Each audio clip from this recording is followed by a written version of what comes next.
Hello guys, welcome back to our channel. അങ്ങനെ അർച്ചനയും മീരയുമായിട്ടുള്ള എല്ലാ പ്രശ്നങ്ങളും അവസാനിപ്പിച്ചിരിക്കുകയാണ്. ഇനി അർച്ചനയ്ക്ക് സമാധാനത്തോടെ തന്നെ വൃന്ദാവനത്തിൽ കഴിയാം. എന്നാൽ അർച്ചനയെ കാണാതെ ഒരു പുള കണ്ണുപോലും അടയ്ക്കാനാകാതെ വിഷമത്തിൽ നിൽക്കുകയാണ് സച്ചി. തുടർന്ന് രണ്ടും കൽപ്പിച്ച് അർച്ചനയെ കണ്ടിട്ടേ ഉള്ളൂ കാര്യമെന്ന് മനസ്സിൽ പറഞ്ഞുകൊണ്ട് വൃന്ദാവനത്തിന്റെ മതിൽ ചാടി ചെല്ലുകയാണ് സച്ചി. അതേസമയം സച്ചിയുടെയും തൻ്റെയും ഫോട്ടോ കെട്ടിപ്പിടിച്ചുകൊണ്ട് ഇരുന്നുറങ്ങുകയായിരുന്നു അർച്ചന. അർച്ചനയെ കണ്ട് സന്തോഷത്തോടെയും വിഷമത്തോടെയും ജനാലയിലൂടെ നോക്കുകയാണ് സച്ചി. തുടർന്ന് ഉറങ്ങുന്ന അർച്ചനയുടെ ദേഹത്തേക്ക് ഒരു പൂ വലിച്ചെറിയുകയാണ് സച്ചി. പെട്ടെന്ന് തന്നെ അർച്ചന ചാടി എഴുന്നേൽക്കുന്നു. അർച്ചന ചുറ്റും നോക്കിയതിനു ശേഷം കയ്യിലുള്ള പൂവും നോക്കുകയാണ്.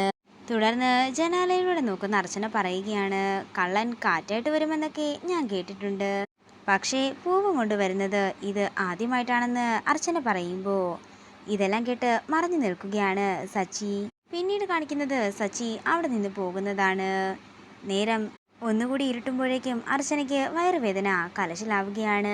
വേദനയോടെ കട്ടിലിൽ നിന്നും എഴുന്നേൽക്കുന്ന അർച്ചനയാണ് കാണിക്കുന്നത്.